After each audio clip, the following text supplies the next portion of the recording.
Today marks the first day of the Lost City of Ungoro in Standard Hearthstone, which means I have a bunch of new decks for y'all to be able to try out. This time we are going to be doing a whopping 20, so if you're looking for a deck for any of the quests, I have it for you, and some other more meme ideas. So no matter what type of player, aggro, control, or combo, you should find something here you'll enjoy.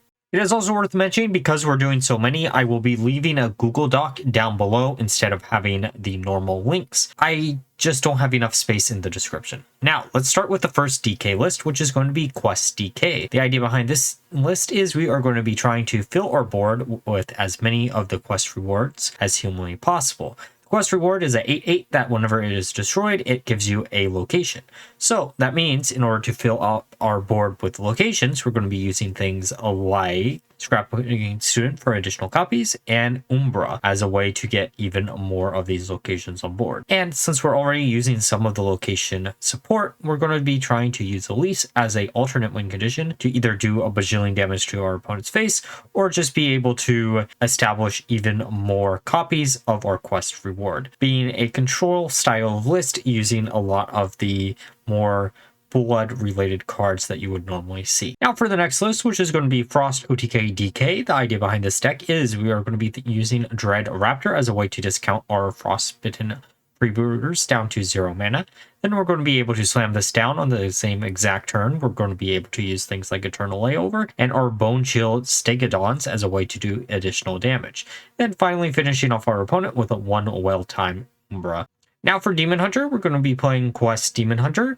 However, this would sound a little bit boring, but I did add my own specialty of a knot twist, where we are going to be using things like Youthful Brewmaster and Zai as a way to bounce back our quest reward of the Colossus, which does 2 additional damage every time you do 2 damage to your opponent, making it where it'll keep scaling up multiple times, since I did test this out during the Tavern Brawl.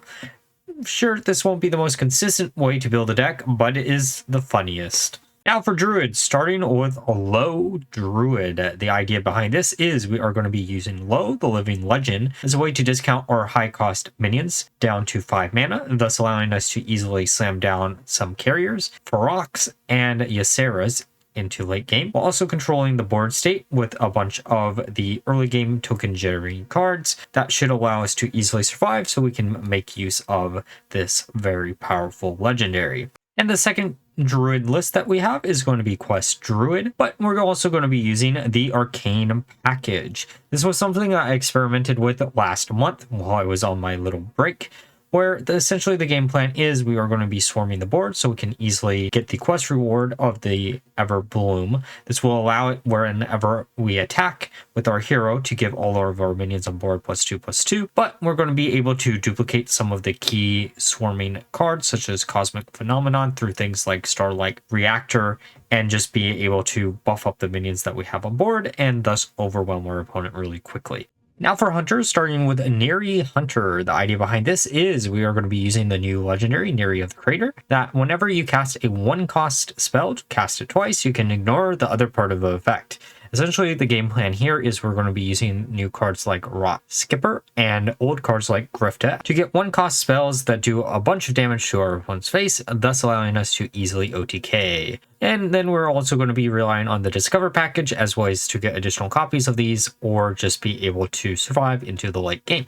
The next Hunter list is going to be Quest Hunters, centered around the new quest, The Food Chain, which is a quest that requires you to play a 1, 3, 5, 7 attack beast, and then you get the reward of Shook, which gives you a 8, 6, and 4 attack beast, but sets their cost equal to 2, thus making it where you can flood the board with some higher attack minions really quickly. And because of the pool being quite small for these type of cards, you should have a pretty consistent win condition that way. However, then we can buff up those minions using things like Painted Cavensor or using Master's Call as a way to get additional copies of some of our other key beasts. Now for probably the deck that I'm most excited for, which is going to be Quest Priest, centered around the brand new quest of Reach Equilibrium. This card makes it where you have to cast 5 holy spells and 5 shadow spells. By doing both of that, it will combine both quest rewards into one minion, which is a 5 cost 8/8 with Reborn, Taunt, and the battle cry. Summon a copy of it, and Death Rattle of dealing 5 damage to a random enemy, thus making it where if you can get additional copies of this through things like Cloud Servant, you can easily OTK your opponent by slamming down a combination of 3 of your quest rewards and 1 Ceaseless Expanse on top of them to do a bajillion damage to your opponent's face. We also are going to be using some of the other new Death Rattle support within this set, making it much easier to win the game. Now for one of the more goofy lists, which is going to be Wilted Priests, centered around the new card, Wilted Shadow. This is a card that whenever you heal an enemy, this attacks it. It's a 7/7 that has lifesteal on it. And to make use of this, we're going to be using Careless Crafter as a way to get 0 cost bandages that restore 3 health. It's worth mentioning because we also have the new card Resuscitate as a way to get additional copies of this Death Rattle minion. We're going to be able to easily do a bajillion damage with even just a single copy of this Wilted Shadow. However, because if we want to use 2 copies, we need 14 mana. We're also going to be using Ysera as a way to get up to 15 points of mana. All right, now for Mage. This is going to be Big Spell Quest Mage, centered around the Forbidden Sequence, which is a quest to discover 8 cards, which gives you the Origin Stone. The Origin Stone makes it where for the next 8 cards that you discover with, you basically get all 3 cards. The one that you choose will be added to your hand if it does that. The other 2 will be played instantaneously, thus making it where if you have things like Relic of the Kings, you can get a bunch of advantage off of some of the high cost spells that you can randomly generate from other classes such as Will. It's also worth mentioning in this list we do have at least the Navigator because it fit perfectly within the list, where we can hopefully get the additional spell damage stack over multiple turns since it doesn't require it to be used on the same turn, thus making it where things like Galactic Projection Orb actually has an easier time to OTK, or we can even OTK hopefully through a combination of Supernova into Story of the Way Gate as a way to get a handful of 0 cost spells. Now for Paladin. Quest Paladin is the first one that we're starting with. Quest is going to be Dive the Golkrak Depths, which is a repeatable quest that summons 5 Murlocs, and then the reward is the Murlocs you summon gain +1/+1. Now this is a card that dominated the Tavern Brawl for quite a bit of the week. Now for the next Paladin list, which is going to be Libram Paladin. This is going to be centered around the other cards within the new set, such as Edo of the Thresh Fleet, which while this is alive, you get a 2-cost holy spell that gives a minion +2/+2 and Divine Shield. And because this is a 2-cost minion, it's perfect in Libram Paladin, thanks to Sunsapper Lanessa as a way to duplicate this spell. However, we're also going to be using things like Ready the Fleet as a way to buff up all of the Draenei, since most of the Libram support is actually Draenei. Now for Rogue. This is going to be Quest Quasar Rogue, centered around the new quest of Lie in Wait, which requires you to shuffle cards into your deck 5 times, and then the reward will be Master Dusk. Master Dusk is a 5-cost hero card that makes it where your ninjas will be actually permanent, and when they are destroyed, they get shuffled back into your list. However, I felt like Quasar would be a perfect card to try out in a deck like this, since we can also make use of things like Test Greymane and Agency Espionage as a way to basically get a deck full of 0-cost cards that should give us a lot of advantage while also using this really powerful quest reward. Now for Shaman, starting with Quest OTK Shaman, centered around the new quest of Spirit of the Mountain that requires you to play 7 minions of unique type, give you the reward of Ashelon, and Ashelon will adapt your minions twice for the rest of the game, and if you use it in combination with Shutterblock, you can adapt your minions 6 times instead of twice. That's making it very, very potent. However, the main way that I kind of really want to win is through Elise the Navigator. This will allow us to generate a location that can give us additional spell damage, and because you don't have to use the spell damage gain on a spell on the same turn, you can stack that up multiple times, thus making it where you can use Lava Flow as a way to OTK your opponent with a single copy as long as you can get rid of your opponent's board in the meantime. The next Shaman list is going to be Dungar Shaman. If you've never seen Dungar, what he does is he summons 3 minions from different expansions from your deck. And the idea essentially we're going to be doing is we are going to be trying to summon Ultra Gigasaur and Alkair. The reason why we're going to be trying to summon both of these, we can then use things like Dissolving Ooze